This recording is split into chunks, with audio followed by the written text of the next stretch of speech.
it's Nicole Schumann, Managing Editor from PRNEWS, and we're coming to you from CES, where we're talking with some leaders in PR and communications and what they're doing here at this giant show with exciting technology advances that we've been seeing. So right now, I'm with Doug Thornell. He is CEO over at SKDK, and just curious, Doug, what are some of the things that SKDK is doing here that you're focusing on? Nicole, it's great to be with you. Look, CES is just such a great experience.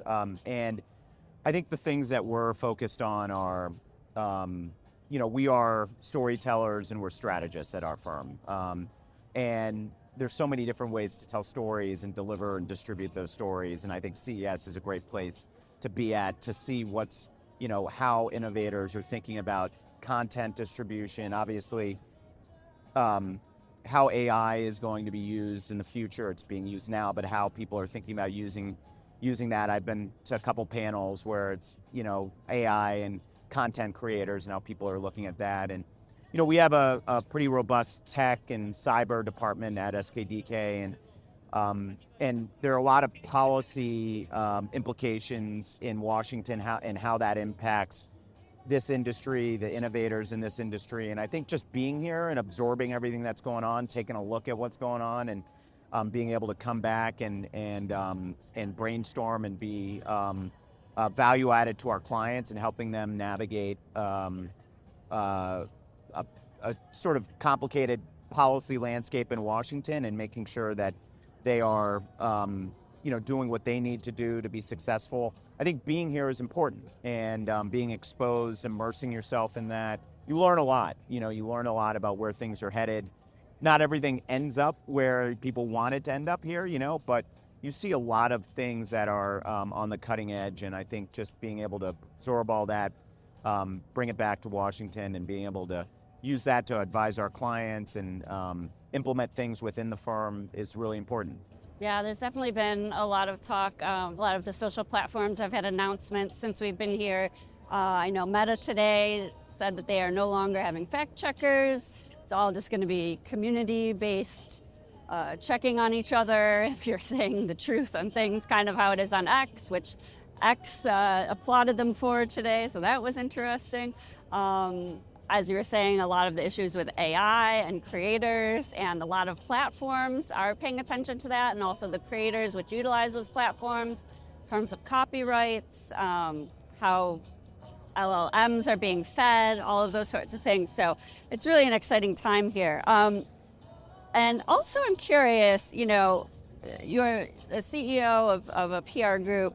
What is the benefit of PR pros and agencies attending an event like CES? What are they getting out of it? I know you mentioned, seeing some of the innovations and the storytelling, whether or not you have clients here, I'm sure makes a big difference. Sure. So just curious, your benefits. Well, look, there's a number of things. There's the networking that is involved. It's a way to kind of get out of your comfort space, which is whether it's DC or New York or LA for us.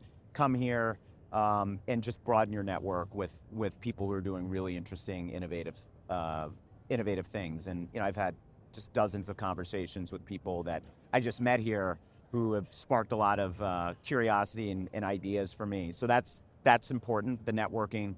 And just like the immersion into the culture here, and listening and hearing from so many smart, talented people, I think that's really important. And there's just a lot of new ideas that I think we can take back to our team in terms of ways that people are looking at content development, distributing that content, because for us, that's a huge part of what we do. We're content developers, we're storytellers, we're strategists.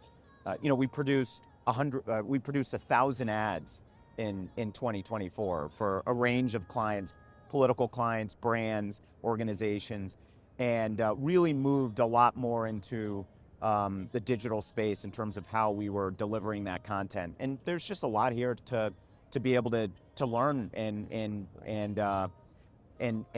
figure out what can be implemented.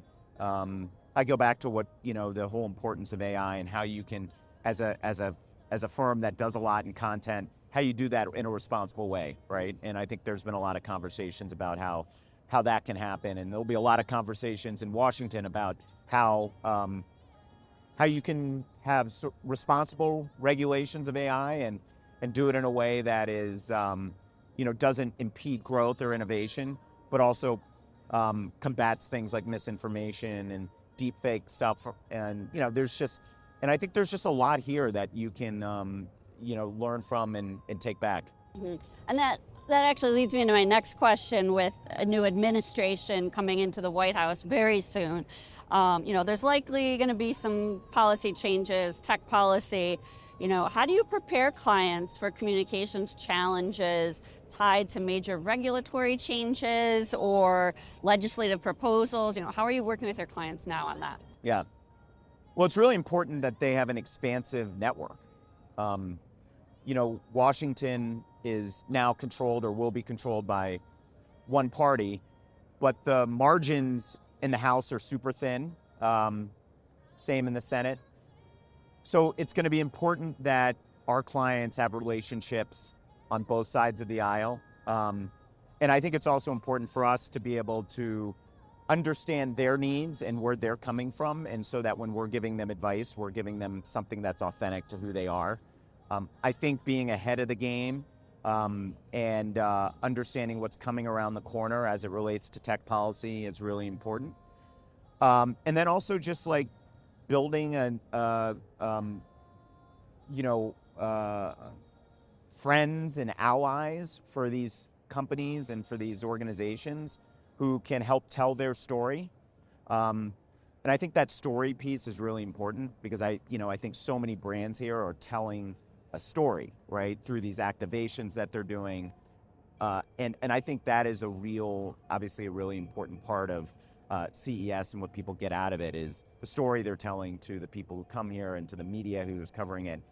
And I think that's a huge part of what we do with our clients is helping them develop their story, develop an authentic story, and then figure out the best way to distribute that. Have you seen anything that's stood out to you as unique or innovative or, any of different brands, anything that you've seen while walking around? It's kind of, I will tell you, it's like mind-blowing here, when you walk around. This is my first day on the floor. I've been doing some panels at another location. So, it's a lot of the different booths and the displays and the activations, the way that I think people are trying to allow folks to immerse themselves here in what they're trying to, sell and what their products are has been really, has been amazing. And the first time I came to CES was back in 2006, and I came here with a client. And it's funny because back then, there were a lot of issues going on in Washington around net neutrality and I was doing a lot of cable and telecom work. But the client I was there with their whole thing was bringing local news, streaming local news over your computer, which at the time was not a thing. And you think about it now and it's just everywhere, right? Yeah. But and I think about that, that my experience here with that and a lot of the things I saw back then and how so much of that in just a short period, 18 years, so much has changed, right? How we get our content, where we're getting our content. And so much is involved in that in terms of how rights are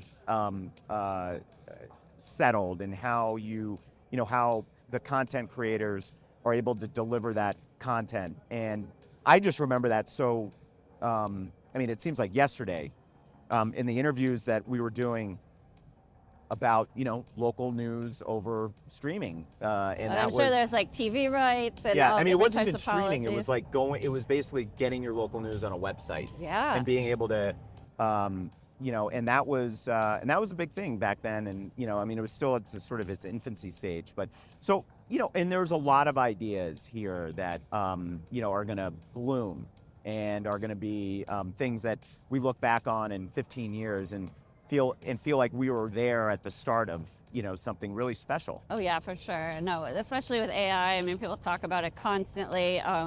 Do you think there'll be anything decided on a federal level in regards to AI this year, in terms of, paying creators or copyright or anything like that? Or do you think it's just too divided in terms of the I think it's possible. Yeah, I mean, I do think it's possible. I think if it's going to happen, it's probably going to happen in 2025. I think.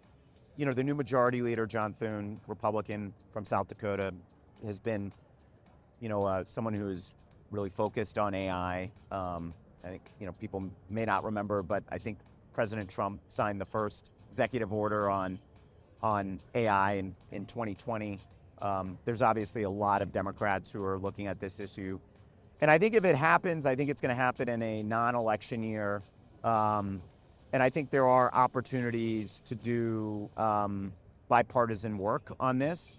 And it's going to have to be something that is both it's going to have to be, the industry is going to have to be involved. The innovators are going to have to be involved. Creators are going to have to be involved. I don't know if it's going to be a big kind of omnibus type bill, which covers a lot, or if they decide to sort of do it piecemeal. And, doing it piecemeal, you may be able to accomplish more. It would happen over time, but you can accomplish a few things. And so I wouldn't be surprised if you do see some things get signed into law. Yeah, and there are no right or wrong answers on that. It just seems like a question everybody's asking everybody at this event, because the implications are on platforms, they're on creators, they're on, any person that writes or does music or anything that's used in a public venue. Right. So it's definitely something that PR people should be aware of. There'll definitely be, there have been hearings, there are going to be more hearings. There's already legislation that will be, that was out in the previous Congress. There'll be more. So I think there's going to be a lot. I think there's going to be activity around it, whether they can come together, get something passed in both houses and signed by the president. That's another question. But I think there will be a high level of interest to do that, because I think people realize that you can't wait much longer.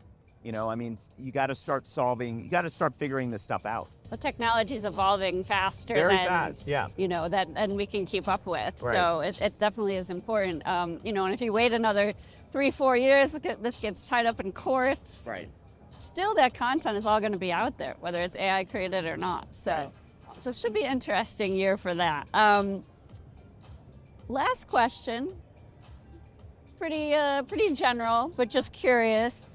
What's your number one tip for PR folks that might be working at a big trade event like this? Immerse yourself in it. This may sound counterintuitive, but put your phone away. Maybe take pictures, but if you're going to be in a panel, don't look at your phone. Don't have your computer in front. You're there for a reason, and that's to learn and make connections and network. And I think that this is a great place to do that. You kind of have to unplug a little bit, which is, again, ironic. Sort of ironic, right? Because so many things have plugs here. But and listen, and ask questions. Look, I'm not a tech expert. I have tech experts at my firm, but so much of what we do now in our lives, both personal and professional, require tech, and so we're all sort of learning, I think, as we go through it, and I think that's important, right? When you come here, and look, I think the other thing is have some things you want to get done, and have a schedule, right? It's easy to come here and just sort of be overwhelmed, and sort of like 2 days go past and you realize you haven't. You've walked around the floor, and that's great, but have people that you want to meet with, have clients that you want to meet with, have prospective clients that you want to meet with, and then come back with some takeaways for your team that they can use and utilize. And so, yeah, I think that's it. I think really immerse yourself in the experience. No, that's great. Because I know I've talked to a few PR people today, and it's their first time here, and they're saying, I'm not really sure what I'm doing here. It's very big, overwhelming, but, they're like, they see the business opportunities, they see the learning opportunities, and I think that's really just where you have to end up when you're in a big place like this. Yeah. And you need like 2 or 3 days, right? I mean, it's sort of like a big, it's kind of like Disney World. You go to Disney World the first day, it's overwhelming, and then you figure things out, and you realize what you like to do, and you come back the next day, and it sort of feels a little easier. And I think that's what this place is like. It's like that first day can be overwhelming. You've got all these different panels going on. How do you get to the, how do you move around? What do you want to see? What's really important? What's not? And so having, a few days here to sort things out is also really valuable versus trying to like knock out everything in a couple days. So, I got in Sunday night, and I'm going to stick around until, I leave Wednesday night. And so I think like, that experience, I feel, hopefully we'll be able to get, a lot out of this. Because it's just incredible. It is an incredible event, and they always do a really good job. Well, thank you so much, Doug. We appreciate you coming on and giving us the time today to talk about what's going on with SKDK and what you're doing here at CES.